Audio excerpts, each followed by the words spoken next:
दोस्तों नमस्कार, मैं हूं आपका होस्ट मिथिलेश कुमार। तो आज के इस खास एपिसोड में हम बात करेंगे बिहार विधानसभा चुनाव 2025 की।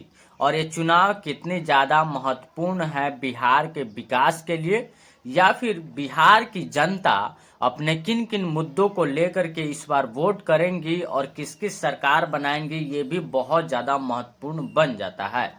तो आज के इस खास रिपोर्ट में हम समझेंगे कि बिहार की इतनी बद से बदतर स्थिति कैसे पहुंच गई है, और पिछले 10 से 15 दशकों में किस किस पार्टी की सरकार रही है, और कौन मुख्यमंत्री रहते हुए इस बिहार के विकास के लिए वो कौन से काम किए हैं, जिसके बाद से आज भी बिहार की स्थिति भारत के सबसे गरीब राज्यों में गिनी जा रही है। तो दोस्तों, बिहार की जनता अपने मुद्दों को लेकर नेताओं के सामने जाएंगे और अपने समस्याओं का समाधान कराएंगे, क्योंकि चुनावी का समय चल रहा है। क्योंकि चुनाव के बाद में बिहार की नेता जितने भी हैं वो फील्ड में नजर नहीं आते हैं, ना ही जनता के समस्याओं का समाधान करते हुए नजर आते हैं। एक बार चुनाव जीत जाने के बाद सिर्फ और सिर्फ विधानसभा का चक्कर लगाएंगे, बड़ी बड़ी रकम हड़पेंगे और अन्य कई सारे टेंडरों और ठेकेदारों के साथ मिल करके बिहार को लूटने का काम भी करेंगे। अभी देखा जाए तो बिहार में मुख्यतः तीन सबसे बड़े मुख्य मुद्दा है, जिसमें है बाढ़ ग्रस्त क्षेत्र, जो बिहार का आए दिन लगभग हर एक साल आधा बिहार जो है बाढ़ में डूब जाता है। और दूसरा है सबसे बड़ा बेरोजगारी पलायन। और तीसरा है बिहार का औद्योगिकरण नहीं बनाया गया, जिसके कारण आज बिहार जो है भारत भर में मजदूर फैक्ट्री के नाम से जाना जाता है।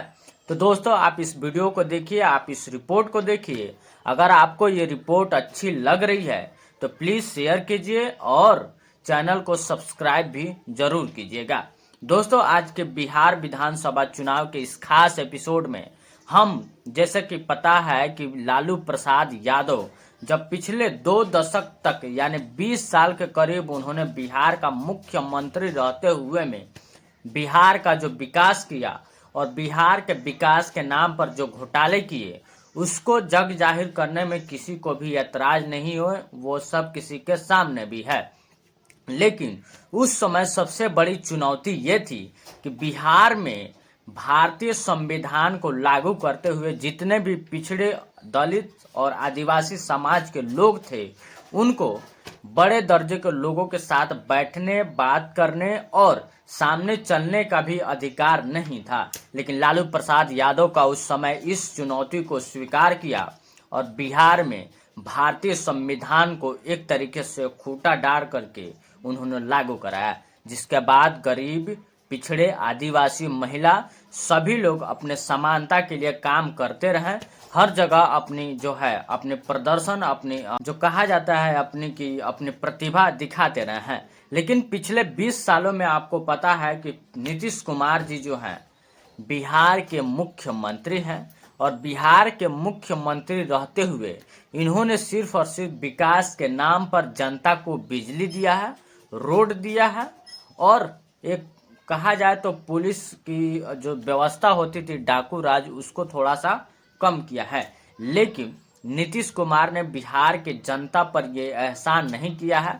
सभी जनता को, सभी पब्लिक को ये पता होना चाहिए कि किसी भी राज्य के विकास के लिए 20 से 25 साल का जो वर्ष होता है, जो दिन होता है, वो बहुत बड़ा होता है। किसी भी राज्य का काया पलट हो सकता है अगर मुख्यमंत्री चाहे तो। लेकिन नीतीश कुमार जी ने इन सारी व्यवस्थाओं को देकर जनता को एक तरीके से टैक्स के नाम पर वसूल लिया है।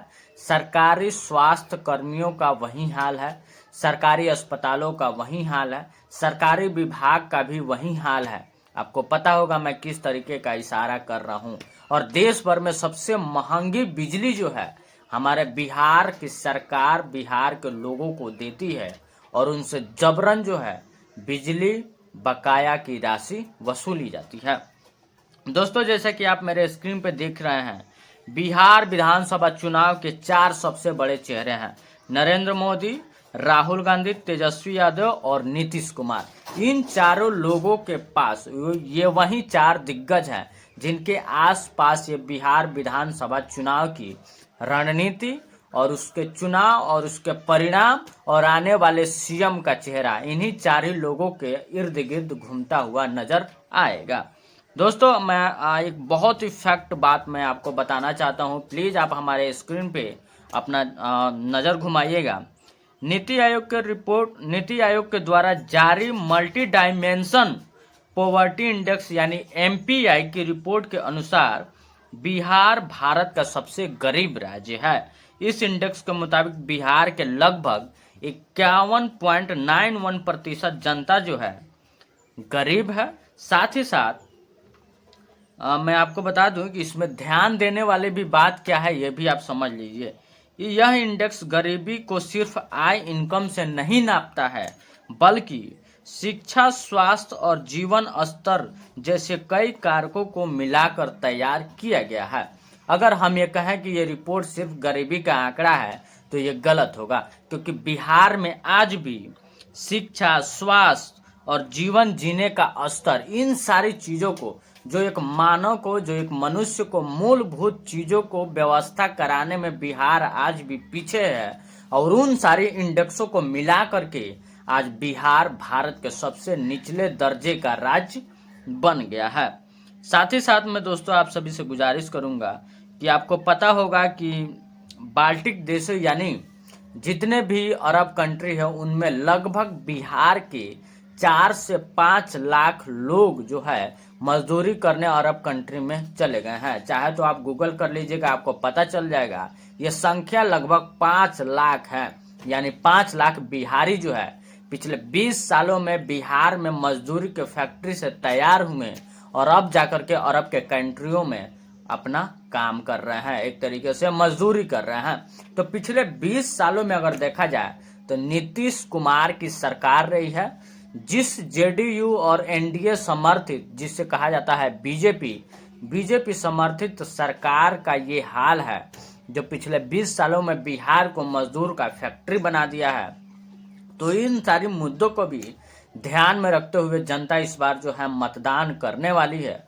और खास करके बिहार के नेता प्रतिपक्ष तेजस्वी यादव ने युवाओं, महिलाओं और आदिवासियों और मुसलमान समाज और यादव समाज और खास करके सभी जाति वर्ग के, धर्म के लोगों को साथ मिलाकर के काम करने का वादा किया है, नौकरी देने की वादा करी है। और यहाँ पे औद्योगिकरण को एक तरीके से पुनर्स्थापित करने का जो बात कही है, इन सभी चीजों को देख करके लग रहा है कि बिहार में इस बार चुनाव काफी ज्यादा चुनौतीपूर्ण और रचनात्मक तरीके से होने वाले हैं।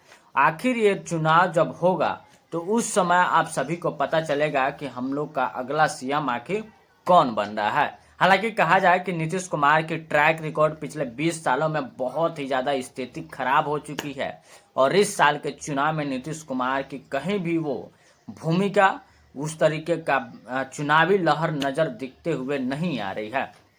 तो दोस्तों मैं आप सभी से एक बात का गुजारिश करूंगा कि प्लीज आप सभी जो है, आप देख सकते हैं कि बिहार जब भी ट्रेन चलता है, बिहार में कितनी बड़ी मात्रा में लोग बिहार से पलायन करते हैं और किस तरीके से माल जाल जानवरों की तरह ट्रेन में लद करके दूसरे राज्यों में जाते हैं काम करने के लिए। हालांकि नीतीश कुमार ने इन सारे मुद्दों को, मूलभूत मुद्दों को नज़रअंदाज करते हुए जनता को वो फैसिलिटी, वो सुविधाएं दी जिससे जनता के द्वारा जबरदस्ती पैसे वसूले जाए।